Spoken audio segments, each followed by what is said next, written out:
Oops. Oh, there we go. All right.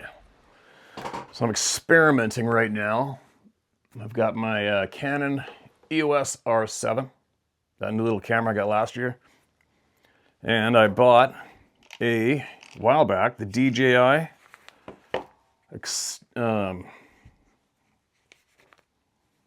microphone.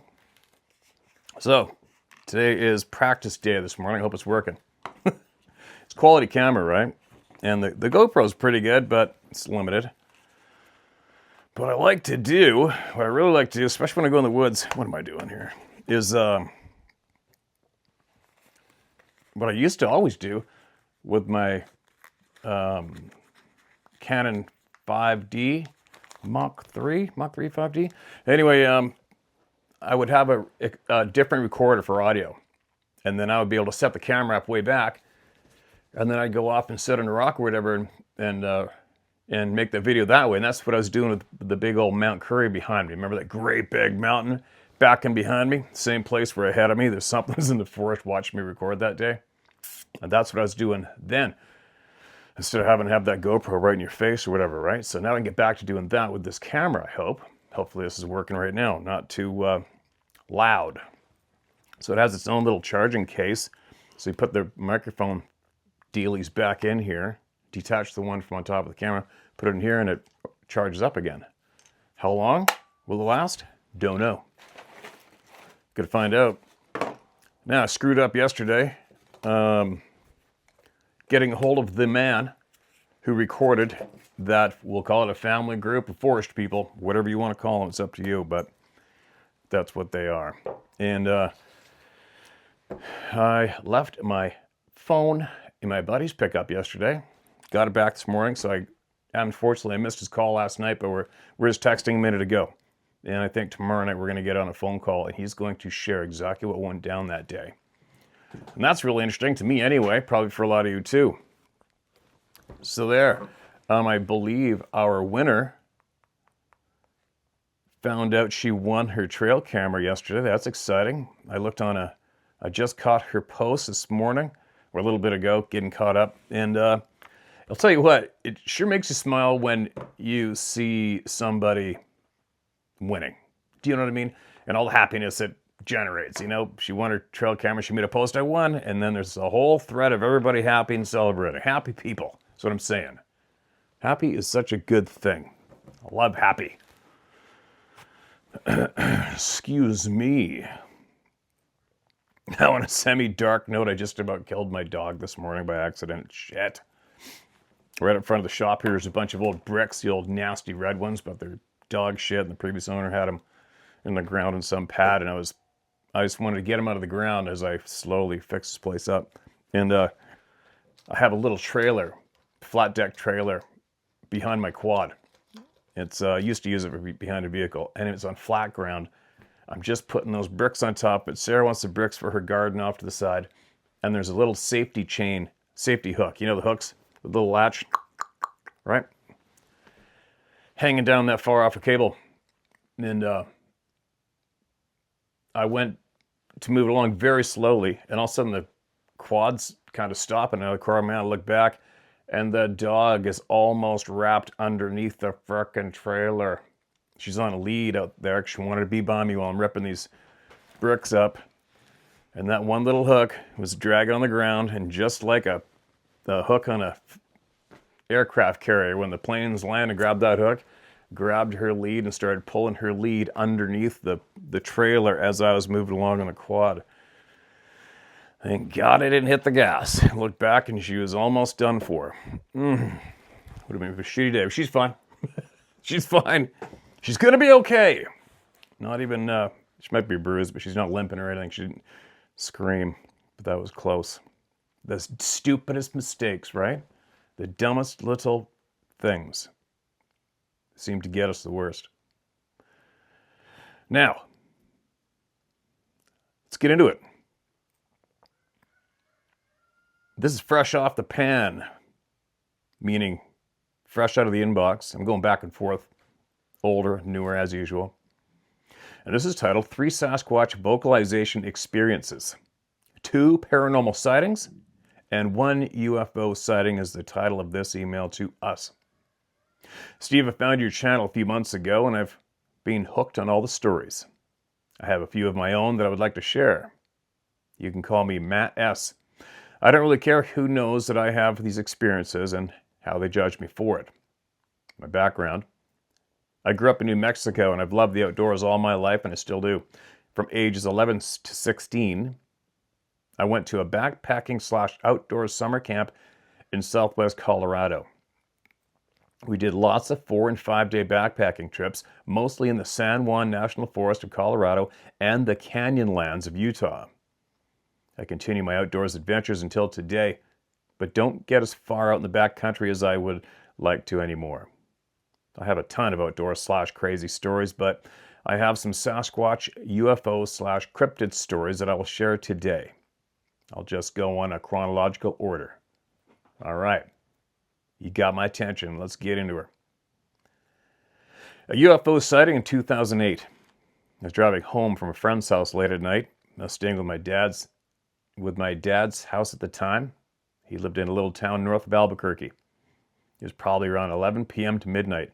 I was a few miles away from the exit and saw 3 balls of light cross the highway in front of me, probably about a half a mile ahead of me. They came from somewhere low in the bushes across the highway.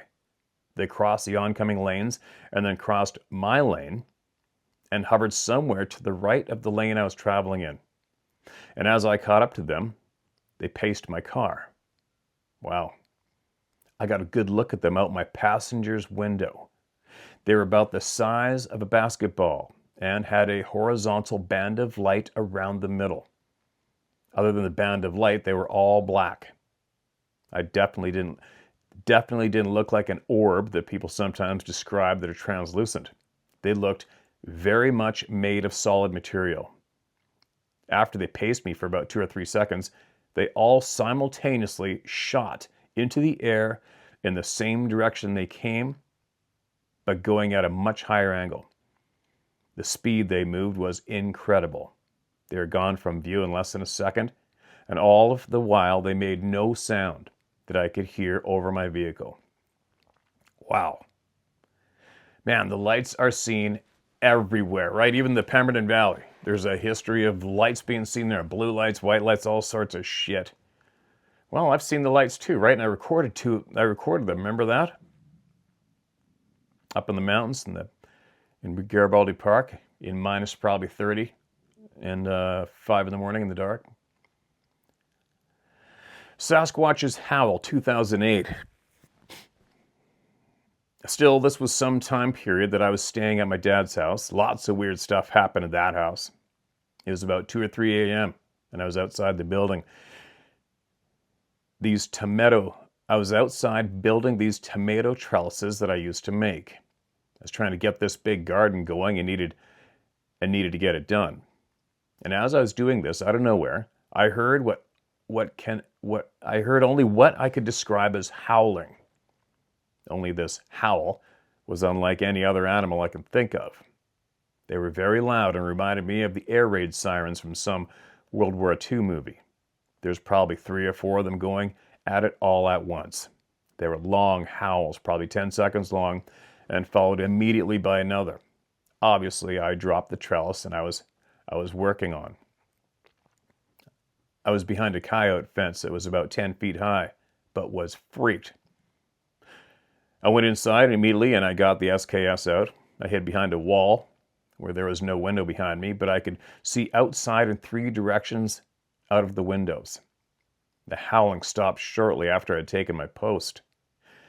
Then another several seconds went by and I saw this ball of white light shoot straight up into the sky from across my neighbor's pasture. Probably about 200 meters or so away. Stayed there for another several years and never heard that howling again. The town my dad lived in was fairly rural, bordering the Rio Grande River and Native American tribal land. I never saw what was howling that night, but they sounded just like some of the recordings of an alleged Sasquatch on the internet that I heard later. Sasquatch, quote, yells, end quote, at me, 2009. So this is where I have to reveal something odd about myself. I'm an I'm an ice bath person. Or at least I was one at the time. I used to like to take an ice bath for the exhilarating rush. So I was outside at the same house. I had my ice bath behind the house, where none of the neighbors could see. And as I was doing the bath, something about 20 meters immediately behind me, where there was an old irrigation ditch, made the most horrifying, shrill scream or yell I've ever heard. That sounded like, ah, except way louder than any human could yell. I instantly ran back into the house without looking toward what made the yell. And later that night, a few friends and I went out with a gun and scouted out the area that the sound came from. We didn't really find anything except for some faint prints in the leaves. There were cottonwood leaves littering the ground, so it was hard to discern prints. But we think we found a few tracks in the leaves. Just the leaves disturbed. Couldn't make out much about the foot from these. Couldn't make out much about the foot from these tracks, other than they must have been equivalent to like a size 16 shoe, and had an enormous stride, probably easily 2 times the normal human stride. Wow. Here's a funny side to that one. Maybe if that person had just gotten here and saw a fully waxed human, what may have been his first time ever seeing a fully waxed male Sasquatch, maybe that's what he saw and he yelled, ah! Right? Just kidding. Just kidding. Shadow being 2012. Around this time, I'd gotten very sick. I never really found out from any official tests. ER or doctors just sent me home with ibuprofen and told me there was nothing they could do. But my symptoms were very similar to West Nile. I've been doing a lot of outdoors work and was exposed to mosquitoes often at this time. Anyways, I was so sick that I was almost unable to move for about a week or two. I'd lost so much weight that I looked like a skeleton and was in just a total body pain and had a headache that was just indescribable. After the virus ran its course, I was so weak that I couldn't do much for the next month or so. Wow.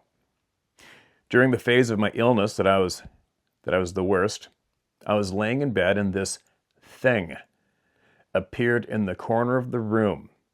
It was all black and semi-transparent, like a shadow, but just floating in the air. It was in the shape of a man's head and torso, but I couldn't make out any other details. It moved swiftly from one end of the room to the other and then just vanished. I got so freaked out that I started yelling, "Get out of here!" and commanding the entity to leave in the name of Jesus. The odd thing about this experience was that it was in the middle of the day. I always associated ghost experiences with night for some reason in my mind. Later in life, I had a girlfriend who saw a very similar apparition, also in broad daylight. Yeah, that's a creepy one, right? I mean, that's a tough one for a lot of people to wrap their noodle around, but there's far too many people spread out around the planet reporting the same thing inside the bedroom, right? That's creepy, and it's easy to dismiss. Easy for your average brain to not be able to wrap around the possibility of it being real and easily dismiss it. But if your brain's functioning correctly, as far as I'm concerned, you will have already noticed a pattern and how many people have reported seeing that same thing in the world. How many?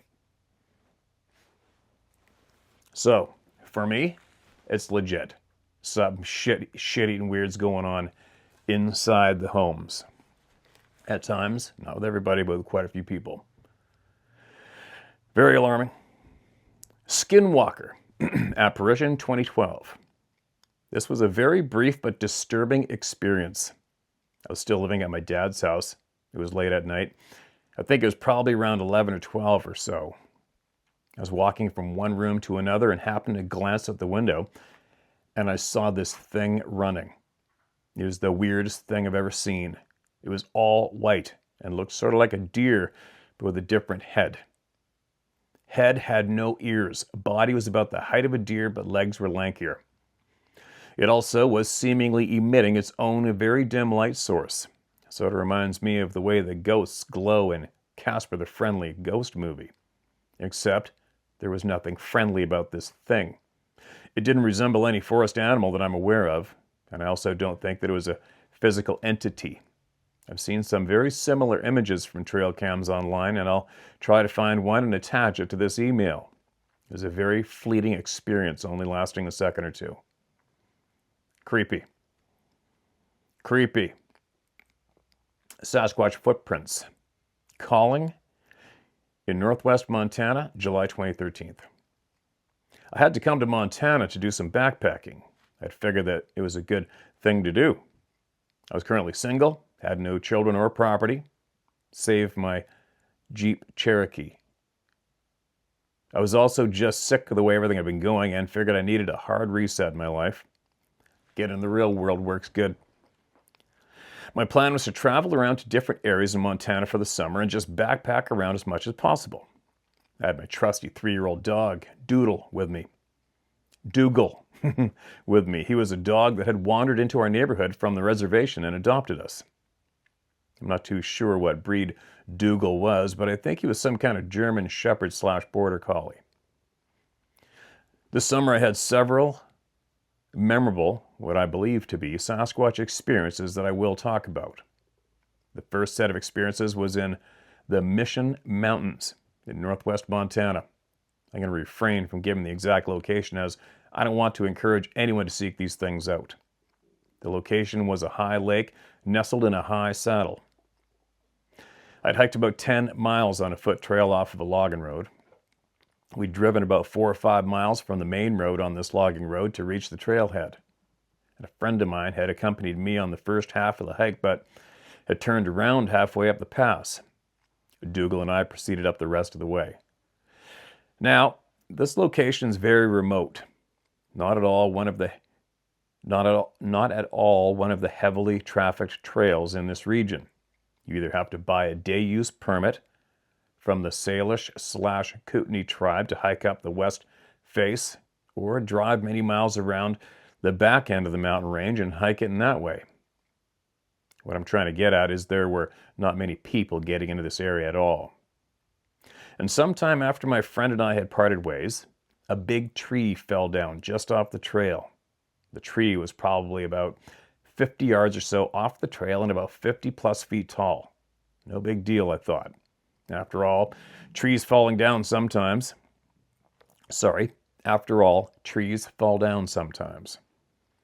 However, Dougal was very interested in what was over there.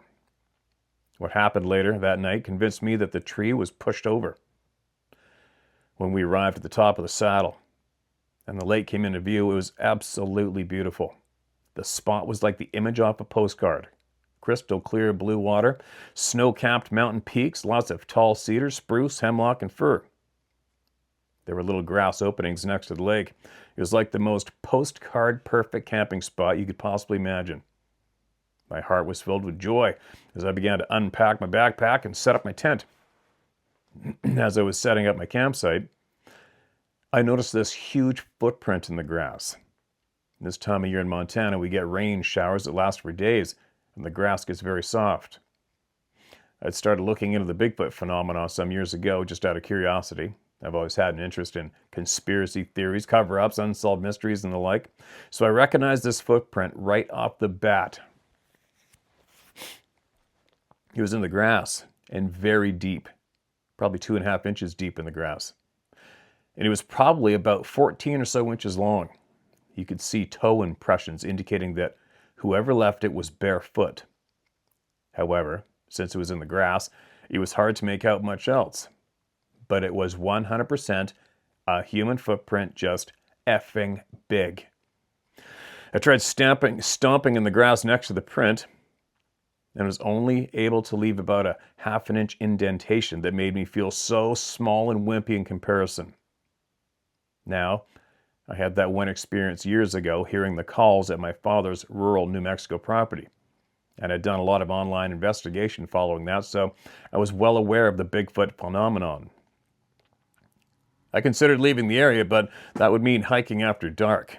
No way I could make it back to the logging road, much less civilization, before nightfall. So I just decided to hunker down. All right, we're going to have to put up my neighbor's chainsaw. Hopefully it's not too loud on this mic. I guess we'll find out later on.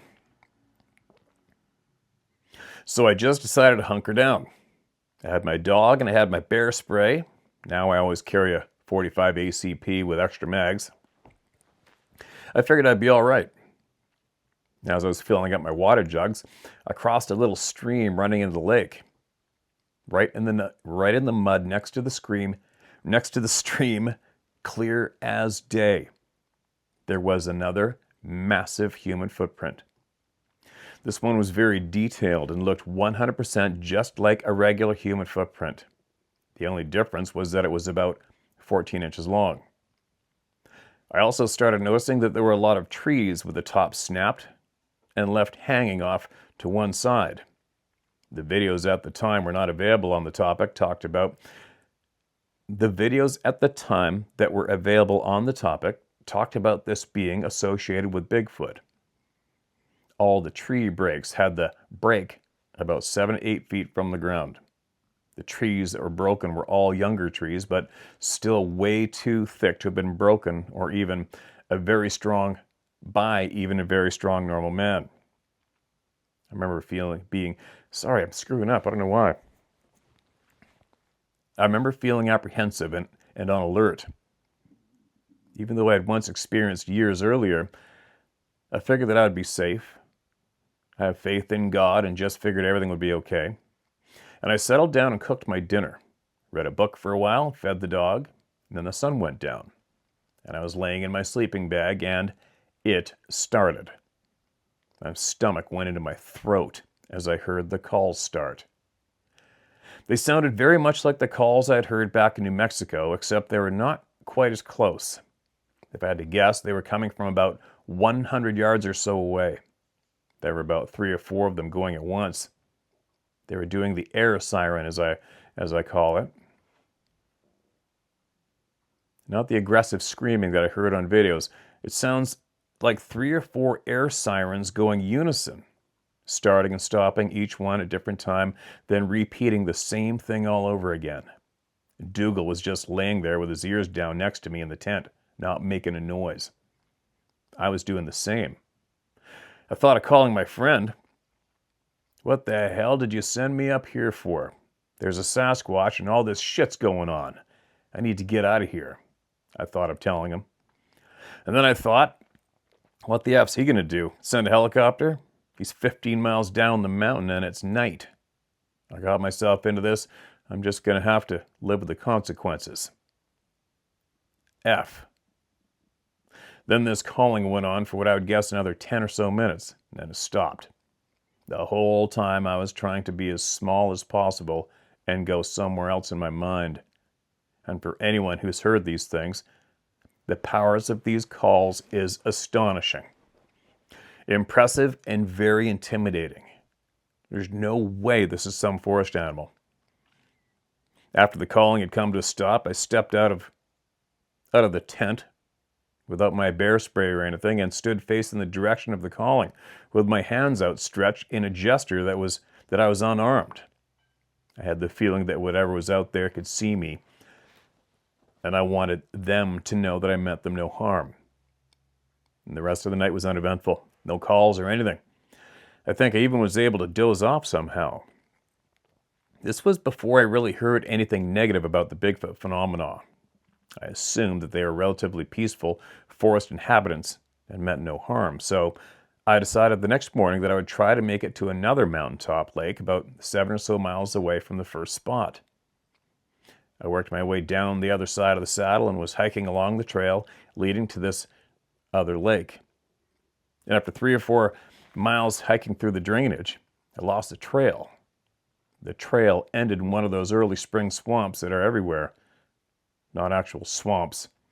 They dry up later in the summer, but are about 2 to 3 feet deep from snowmelt in certain flatter areas. And for a few hours, I tried skirting along the edges of the swamp through the brush trying to pick up the trail, and it was awful. Mosquitoes everywhere. The odd thing was, as this was happening, A Cessna-type airplane was circling the area. The pilot circled around the area of the swamp where I was lost for about an hour or more. I thought, that's odd. Yeah, it's pretty weird. There's nothing out there. And flying over all these tall mountains is dangerous. I thought maybe hunters trying to scout spots from the air. But why circle the same area over and over for a whole hour then? And years later, sitting here listening to your videos, I noticed a common theory is that the government is somehow connected to or interested in the Bigfoot phenomenon. I haven't heard anything that's 100% proof of that to me, but I thought it interesting to me that here in this very remote wilderness area of northwest Montana, that Sasquatch activity is happening. There's also this plane flying circles for well over an hour for no apparent reason. Eventually, I was able to find the trail again by seeing 5 college kids walking by about 100 yards or so away on the trail. The vegetation through there was just so thick that I couldn't see the trail from where I was, but I saw their torso and heard them talking as they hiked. I yelled out, "Hey, is that the trail?" They politely stopped and allowed me to catch up with them, and they were nice kids, early 20s from Missoula, and they had come out to spend the 4th of July weekend in the mountains. I spent another 2 nights by the first lake that I was at the first night, hanging out with my new friends, same place I heard the calling, and actually didn't feel all that alarmed or threatened. Maybe it's because now there were 6 of us, instead of just me and the dog. And after 2 more nights, I made it back down the mountain from the way I came. And at one point, Dougal got very excited about something that was in the woods, around the same area that we had witnessed the tree fall earlier. I never saw anything. But what I experienced, I am 100% convinced it was Bigfoot. I'm not sure what they are or what they intend, but I have a sense that it's unwise to go out and try to seek these things out. Playing with fire. Anyways, thanks for your interest in this topic. It's good for people to have a place to share their experiences. And unfortunately, lots of people scoff at the topic and gaslight the issue. Good to know lots of others have had encounters too, and that it's actually much more common than I ever thought. Wish you and yours the best, Matt. Right on, Matt. Appreciate that, especially the last paragraph. Agreed to the max. It is far more common than we would have ever guessed, for sure. For sure.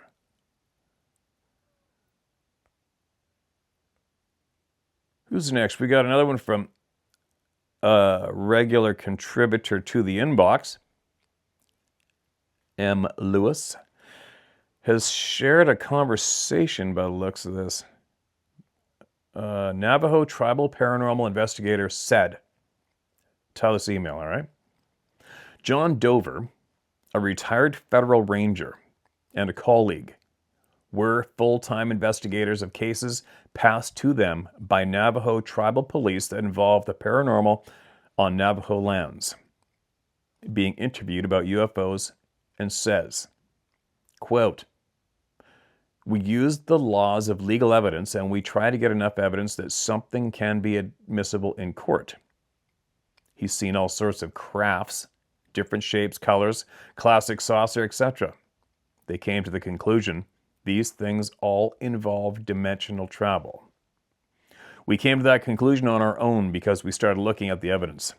The evidence of Bigfoot tracks that went on for a mile and disappeared in trackable ground, almost like it was jerked up into the air. Said how many people? Portals. We've got areas on our reservation that are like that. We just don't talk about them. We don't take people there. We don't want people getting injured or disappearing. You could actually walk into one of these things, not even see it, and inside of your whole camp and just disappear. UFOs. I've seen these things for myself. I saw so many of them, in fact, and I've been followed by them, that I finally decided I'm going to put a dash cam in my truck. And so I did. And after that, all the sightings disappeared. What the hell's up with that, eh? Haven't had any sightings since then, and I'm good with that. Skinwalkers.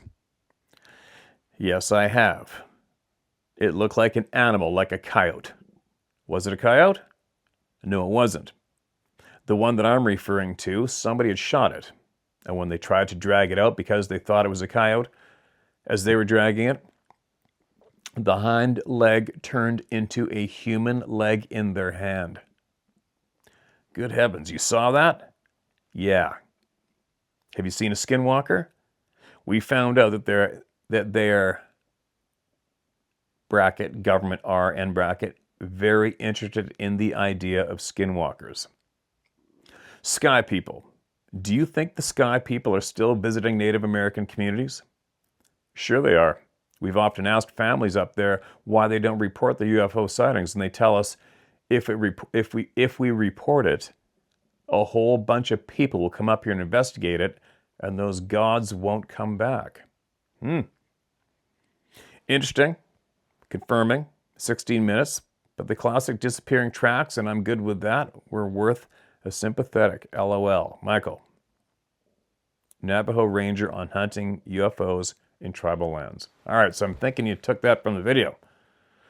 Now, the part about the quote, and when they tried to drag it out because they thought it was a coyote, as they were dragging it, the hind leg turned into a human leg in their hand. End of story. There's got to be a lot of story that goes with that one particular incident, right? Somebody got shot, and somebody's dragging that person out by the leg. So there has to be an ending to that one. A big, noted ending. You know what I mean? Who is the person? Did the whole thing turn into a human body? Dead? Alive? Come back to life?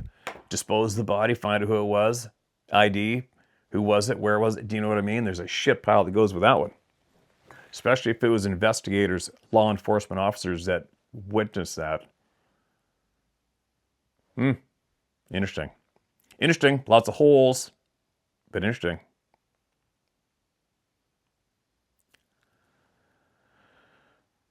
Who else? This is marked as red. Red. Where are we going here? Give me a second, you guys. Red. All right, this next email is titled Bigfoot. My story begins with what happened a few years back, from my laundry being put on top of a shed to something picking through my garbage. So, walking my dog one night, something started slapping a tree. I backed off, went the other way. Then the next night, walking a different area, bushes began thrashing violently. We didn't have zero punctuation, all right? The night after that, I felt I was being watched, so I leaned back, looked over my shoulder, and something in the bushes started walking back in the swamp. Nobody could walk in this area. It is too overgrown, and it's on the edge of a large nature preserve. Everything calmed down for a while.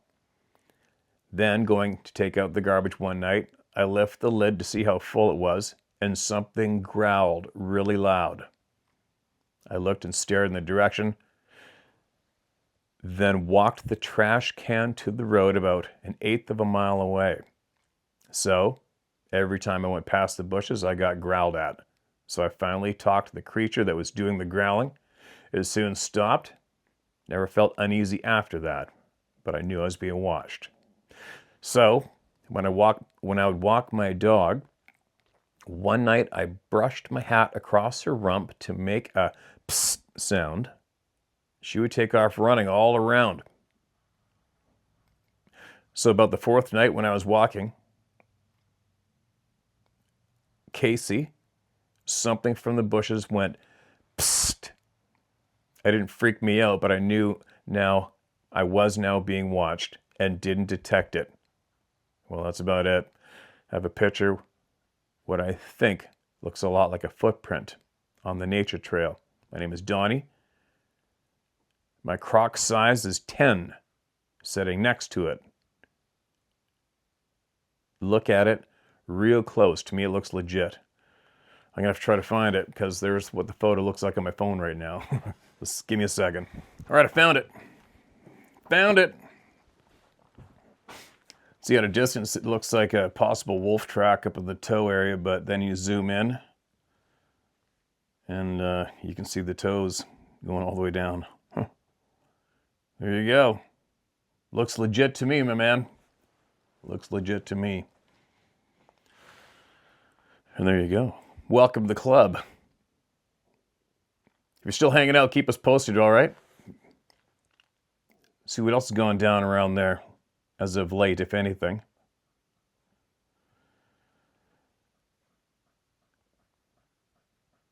What else do we got? All right, here we go. I'm going in. This is titled Smoky Mountain Sasquatch. Hello, Steve. My name is Trevor Smith. Feel free to use my name. I live in Fairbanks, Alaska, with my wife and 2 children. I am a hunting guide and fishing fool, and I've enjoyed tuning into your program for some time now. I'd like to mention before I go into my story that I've never seen one of these beings, but my encounters with the unexplained have prompted me to seek knowledge about this topic and confess something that has bothered me for years. Continuing on, I know these beings exist, among many other strange things that are commonly dismissed as myths or hoaxes, so here it goes. In the spring of 2014, my best friend and I took the upcoming summer off to complete a through hike of the Appalachian Trail, a 2,185-mile footpath that runs through the mountains and the hills of the eastern United States. When we reached the Great Smoky Mountains National Park in Tennessee/North Carolina, we were about 300 or so miles. Whoops, shit, sorry. We were about 300 or so miles into our hike. We were camped out at a public shelter inside of the park boundary one night by ourselves when a fellow hiker came walking into the camp area at a rapid pace wearing a headlamp. It was after dark at this point, and he seemed quite frazzled, and we knew we had never seen him before. We casually asked him how it was going, as it is common to strike up friendly conversation with others along the trail, and he responded, a little out of breath, with, I don't know, man, I just saw a Bigfoot. Then he kept looking back down the trail the way he had just come. No doubt. Obviously, my friend and I were caught off guard by his statement and looked at each other as if to say, is this guy serious? On drugs, maybe? But he continued. It was Bigfoot, man, I'm telling you. It was like a kid. It was a kid, an adolescent. I saw his face. Maybe as tall as me, but covered in hair. My buddy snickered to himself, and I mentioned to the hiker that we had seen and photographed 2 black bears earlier in the day. Perhaps that could be what you saw. I mean, it is dark outside. The hiker looked frustrated, still very stressed out, and continued to look back down the trail. Steve, this man was rattled. I'd like to think that I have a good sense of reading human emotion, body language, etc., and he was absolutely terrified over what he'd witnessed. And we were clearly not helping his cause. We were self-proclaimed atheists and skeptics at that point in our lives, age 23, and I feel absolutely mortified and ridiculous for not being a better ear for that man, looking back. But with being a normal person, I suppose it wasn't a surprising reaction, especially with how matter-of-fact he was. Either way. It's fairly common to run into people over and over again along the trail. We made several lifelong friends in our adventure, but we never did see that particular hiker again. I can only assume that he left the trail, though I don't know that for a fact. If by any chance you, the hiker, are listening to this email and remember that night in the Smokies, I'm genuinely sorry, and I hope that you'll forgive my naivety and arrogance. I mean that with the utmost sincerity. Moving forward, the next year, my wife and I were living near Tumwater, Washington, and I took a job at a local warehouse as a laborer. My boss was a remarkable fellow, kind, sturdy, funny, but also a no-nonsense farm-raised type. He worked hard and knew a lot. I never felt worthy of his admiration, but he loved it when I would tell stories of my adventures. The trail, the mountains, skiing, steelhead hunting. I would go on for hours in the shop while he while we chipped away at our daily tasks. One day, while helping him, I told him the story of the hiker who had seen the Sasquatch. My demeanor must have been a bit snide as he looked over at me with the most serious face and said, "You know the real, right?" Again, I was taken off guard. "Well, no," I said back to him, trying to see the joking facial expressions that simply weren't there. "Yeah, man, they definitely are. They're right around here even." It was at that moment when a coworker chimed in to confirm, also as serious as he could be, that they were in fact a real thing, and that he too had seen a mother and adolescent on a logging road on the Olympic Peninsula some years ago. He said he was working as a faller, and they crossed the road around 4 a.m. on his way to the job site. That day, something changed in me, and I simply knew that between these three gentlemen, I had had enough information to change my mind on the existence of these creatures. It was simply too much, and they were all simply not lying. As far as I go, when I discovered your channel, I was way into the hunting and guiding stories, but quickly perked up when this topic got hot. I could not believe how honest and consistent the accounts were. And I will say this, I have had the, quote, pressure, end quote, come upon me along the Cispus Trail, that's Cispus River, Cispus River, in the Gifford-Pinchot National Forest, Washington, on a day hike several years ago. And I dismissed it, as I've always dismissed strange things in my life up till recently. I certainly would have never thought to refer to the feeling as pressure, but that is exactly what it was. The pressure. The fear. I'm being observed. Get to the truck now. I told myself for years that it was probably a mountain lion perched in a tree watching me. But if that was the case, why did I break the number one rule? Why did I panic and break into a dead sprint? Because I was so scared I couldn't think straight. For no reason. I was just hiking along a stream looking for pocket water that may have been holding cutthroat. I'm alone in the forest all the time. I don't really get scared. I just don't. I don't know. Anyway, sorry this is long-winded. I just felt the need to get this off my chest, to apologize to the frightened hiker, to acknowledge to good, honest people out there. Thank you for being you. I and many others appreciate it so very much. Regards, Trevor Smith. And P.S. You've helped me to gain the courage and fortitude to go on my first mountain sheep hunt. My buddy and I, the same buddy I hiked the trail with, found success on wonderful 11-year-old doll ram. It means so much to me. Thank you for sharing your knowledge and confidence with us, Steve. Cheers. Frickin' awesome. That's awesome. I really enjoyed that email too, mainly because of your kind words and your understanding and your sympathy in a way and understanding towards the hiker especially, but everyone else listening, right? It means a lot to many. Appreciate you, man. Appreciate you. What do we got here?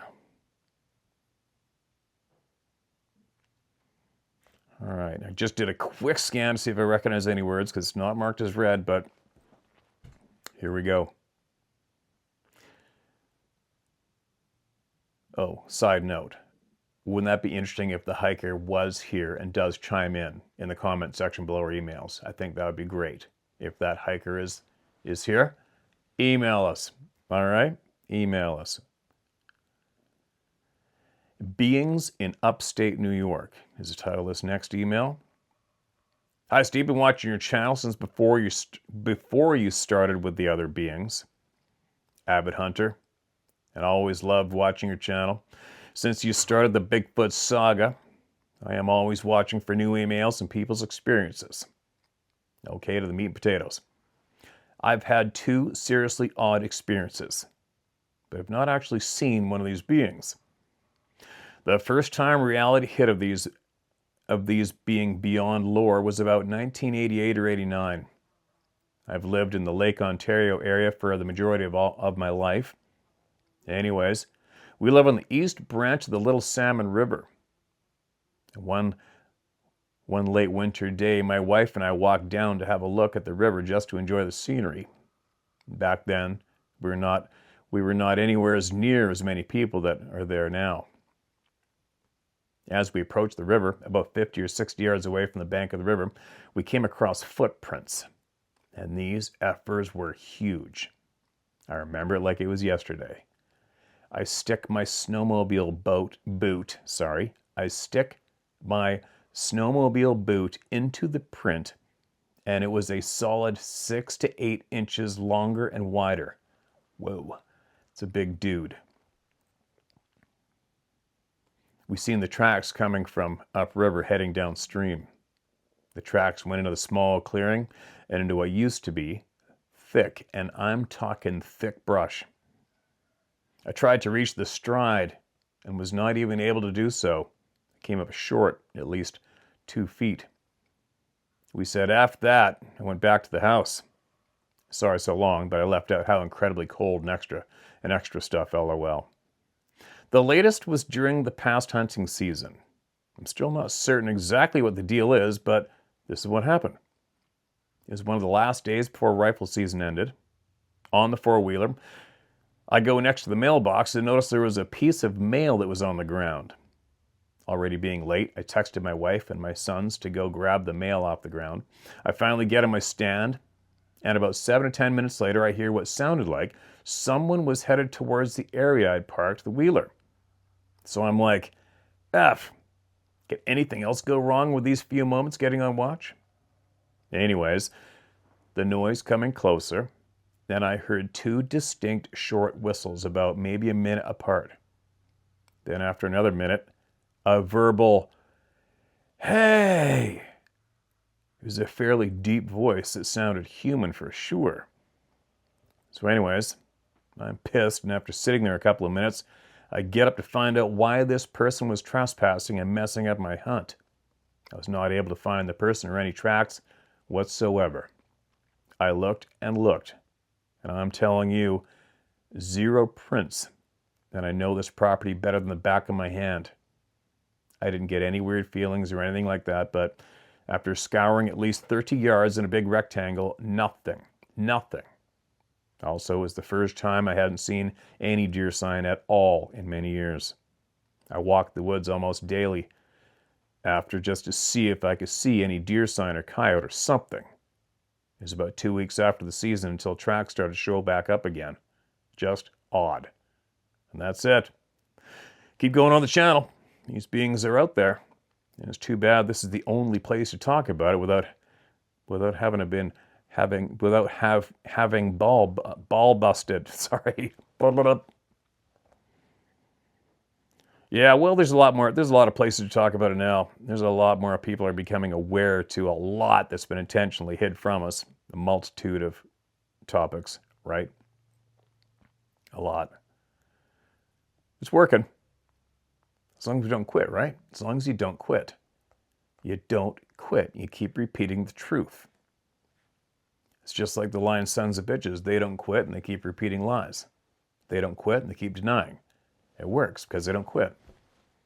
But let's just hope, I'm a firm believer that good rises up above evil every time eventually, right? I'm a firm believer in that. One more. Ooh, this is I'm going in. Not marked as red. My experience with Bigfoot. What I thought to be my first experience was actually my third experience. It wasn't until 2014 when I unplugged my cable TV to start streaming that I came across Bigfoot channels. It was at this time I began to connect my strange experiences to actual Bigfoot experiences. I'll start my third experience now. I was 23 in 1989 when I decided to move back to Pennsylvania from Florida. And back then I was a free-spirited female going through my rebirth in the Christian religion. I had no fear. I had true faith in God for my protection. I moved in with my brother and his fiancée in an old log cabin deep in the mountains in Lycoming County, PA. My room was the attic in the cabin. And I liked it because it was warm at night and I could open the window that overlooked the porch for a cool breeze. There's a small trout stream that ran beside the cabin. It was perfect. And I decided one day I was going to go out and explore the woods, and I did by myself. I found all kinds of blackberry bushes that were loaded with berries. I decided to go back to the house and go out early in the morning to pick berries. I told my brother the next day that I wanted to go pick berries, and he offered me his .357 Magnum for protection. He said berry bushes attract bears, and I needed something for protection. I told him no thanks, and that God would protect me. I took a big paper grocery bag with me to pick berries and flowers. I looked at the sky, and it started looking a little dark. The wind was picking up, but I was determined to go pick berries. I started from the back of the cabin, headed out through the waist-high weeds and brush. I prayed to God for a bright sunny day and protection, even though I could see dark clouds with lightning bolts starting to come out. I began finding beautiful wildflowers. I was picking those and blackberries like it was going out of style. And I hit the mother lode for blackberries. I probably walked a couple of miles from the back of the cabin through the woods and the fields. I crossed over a power line area and felt like someone or something was watching me. I looked all around and seen 2 white-tailed does in the grass under the power lines and thought, oh, it's just them watching me. So I continued to cross, found another big blackberry bush and began picking again. I didn't mention, I had a Walkman on, listening to Rod Stewart at the time pretty loud, when all of a sudden I heard a growl that vibrates my chest. That's interesting. So you got the Walkman on cranked up and it still came across loud and you felt it. I turned the Walkman off, took my headset off and listened. I thought, oh shit, I got a black bear. Deer don't growl. I got a little scared and I prayed, God, please protect me and look after me. I looked all around and seen nothing. I walked all around to the other side of the huge blackberry bush and I seen saliva hanging from about 3 feet up on the leaves. I took a stick and checked it. It was fresh. That was my growl, but I see nothing looking out of the ordinary. So I continued with caution, pushing through the woods. I had plenty of berries by this time and wildflowers too, and I came across this old cobblestone cabin that was in ruins. I sat down to smoke a cigarette, take a break. I looked up, the sky had cleared. It was beautiful and sunny. I thought, what a beautiful day. Then this tingling on my arm, almost like a ghost was touching me. It actually felt really good. And I heard in my mind, those are bad for you. I said, yes, I know, I need to quit. Next thing you know, something is asking me what I'm doing there in my mind. I said I came out to pick berries and flowers. Then it asked me where I'm from. I told it I was from Florida here visiting my brother, and etc. I could easily receive and send my answers with no problem. I thought at first it could have been an old Civil War ghost. I told it I needed to head back home now, and I left. Weird. We mind spoke for about an hour there at that old ruined cabin. No shit. On my way back, I got very hot and sweaty. I took my jacket off, tied it around my waist, and I heard something say to take my clothes off in my mind, and I said no. I'd get all scratched up. It said, because you don't have hair. I said, yes, animals have hair to protect themselves. I began to get disoriented. I was hot, dizzy-like, lightheaded. Then I thought, oh no, I'm lost. My dad was a hunter. He always told me if I got lost to listen for water and follow it. Follow the stream, you'll find yourself. I did, thank God, started following the stream. I knew the cabin was right beside the stream. I must have followed it for a couple of miles. I was way out in those woods. I still felt dizzy-headed and a little nauseated, and I finally seen the cabin. This whole time I felt something or someone with me. When I seen the cabin, I began to walk very fast towards it, and finally I was there and made it back. I began to feel like all my disorientation went away as soon as I walked into the cabin door. My brother's fiance says, "Where the hell have you been? We're beginning to get worried about you. We had a really bad storm here with lightning half the day." I told her where I was, it was beautiful and sunny. I went straight to getting cleaned up. Then I went upstairs, put my PJs on. It was getting dark by this time. I opened the window, sat on the roof, and smoked a cigarette. Then went to go sit down and brush my hair out at the vanity.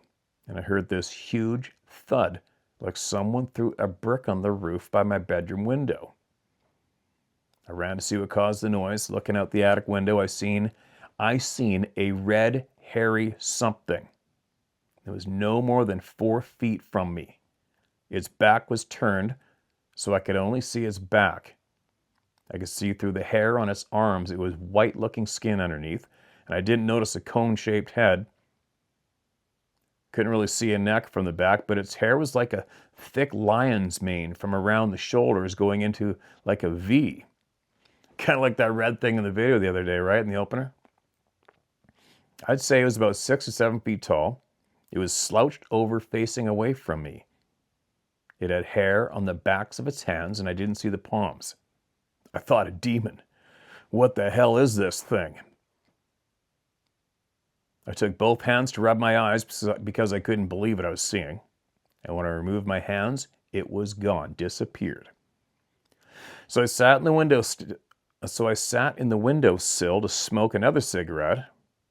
That really shook me up. And next thing you know, I hear 2 people outside talking. And I strained my ears to hear verbal speech. It sounded like, "What was she doing way out there in the woods?" And I heard the other voice say, "My sister visiting. She was picking berries and flowers. She wasn't doing anything wrong." And the other voice said, "Why did you let her come back?" Then the other voice said, "I wanted to know where she was going." The other voice said, "Now you know." I thought it was my brother talking to a visitor that came to the house. I didn't hear a car pull up, though. It's like a 5-mile dirt road of a royal country road. I think he meant rural, county road. Rural country road. I began to get suspicious then and yelled, "Hey, Ron, who are you talking to?" I said it several times. Then I began to hear this kind of language I couldn't understand. I've heard people say it sounds like samurai chatter, and I'm going to say Cherokee-sounding language, kinda. Then I started yelling at the top of my voice, "Ron, Ron!" He was downstairs. I was sitting on the windowsill. He exited the house. He yells, "What the hell's going on?" And then knew it hadn't been my brother talking to someone. So I say something just hit the roof of the house. Sounded like a brick. It was really loud. By this time, it was dark outside, so he runs in, gets a flashlight, shines it up at me, sitting on the windowsill, looks all around, sees nothing. He goes, "I don't see anything." I say, "Are you sure?" He says he didn't see anything. Again, sounding a little pissed off for me yelling like that. He comes back from the cabin downstairs. Next thing, his cat comes through the window. I'm petting the cat, laying on my bed. Ron comes up, yells at me for having the cat in the house. I told him it came in by itself. He made me put the cat back outside on the roof. I closed the window so nothing like that big red hairy thing can squeeze through, but I can still have a breeze. I began to hear mind speak in my head, asking me if my brother has a gun. I told he had many big enough to blow a hole in you the size of a bowling ball. It questioned the word bowling ball. So I used my hands to show the size, and I felt like someone or something or someone was in that room with me. I then turned the light out and went to bed. I woke up at 4:30 a.m. in the morning with something literally drumming the end of my bed. I opened my eyes and I was afraid at first, then pissed for getting woke up, and I yelled at whatever was doing it. You could not see anyone or anything. Then it did some more, and I told it to stop. It would wake everybody up in the house. I put my finger to my mouth as the gesture to be quiet, and I think I made it mad. I kind of felt it was mad. So I apologized for whatever it was and asked, please do not hurt me. And then I said a prayer for protection. That was my experience with Bigfoot, and what a doozy. I was reluctant to write your channel and say anything. It seems so crazy, but I swear to you this happened. I've heard Indians say if they bond with you, you will always communicate with them. I'm in Texas now. We went back to PA in 2016. I had some neck surgery. I had some extra time off, so I decided to go see my brother. He has his own place now, about 7 miles from that third encounter. And I was there by myself the second day, and I felt this overwhelming feeling of fear. I can't describe how I was shaking inside. I heard a loud thud outside on the porch. I knew right away it was my Bigfoot friend. I turned all the inside lights out, but a few, and turned the porch lights on. My brother arrived 40 minutes later, and the overwhelming fear I had felt went away right away. I think it heard me thinking how bad my neck hurt, and I prayed for healing of my neck. Maybe it thought someone was hurting me. Later that night, I went to bed on the pull-out sofa sleeper, and as soon as I turned the lights out and go to bed, 5 minutes later, the whole metal frame of the bed bends down in the end, and I slide out. I pulled the mattress off and slept by the pellet stove on the floor. I began to hear mind speak, asking me about my neck. Well, I know this is a long one, but there are 2 encounters I've had with one Bigfoot. I believe they are interdimensional beings, have a language, can cloak somehow, where they can be right in front of you and you can't see them. I believe they change their frequencies somehow to do this. And there you have it, Steve. My name isn't needed, just call me Swede. And after watching some of the 411 encounters, I'm lucky I made it out of the woods in 1989. There you go. Welcome to the club. I don't know if you're still hanging out, and if you are, I have a funny feeling more has happened. I would be surprised. If you want to update us, feel free anytime. I'm glad you're safe. That's a lot to experience and have to deal with all by yourself, isn't it? Without somebody to share it with. Crazy, man. A lot of crazy shit going on from these gorillas. Not, right? They are not gorillas. Anyway, there we go. We're still getting it. We're getting everybody heard, right? We're getting everybody heard every single day. Not going to quit. These are little fuzzy windbreakers for the mics. Got different colors. Now, what am I going to do? I'm going to go back out. I think actually I might saddle up a horse and go sweat them up. I think that's a good thing to do. I already did a whole pile of firewood stacking this morning, and I pulled all these old weird bricks out of the ground, about a 10 foot by 10 foot area. I had to get a crowbar and pull all those suckers up one by one. I'm not sure. Our post office was apparently going to go on strike last Friday. Don't know if they did or not, because we have to get the next Rebecca's trail camera in the mail. That'll be in the mail tomorrow, as long as the postal strike hasn't kicked in.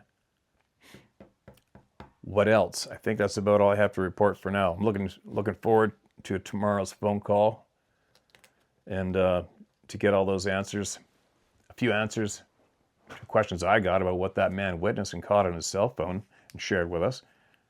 That's going down tomorrow. It's tough, man. It is tough. It's tough to hook up with people, strangers on here. It's just tough for everyone, it seems. Even people that have regular guests on their podcast, you always hear them saying, oh, we played phone tag for 6 months, finally got it going, finally connected up, or 3 months. It's not that easy. But it looks like we're probably going to pull it off tomorrow. So there. And I hope this microphone worked. I can see the camera screen's working.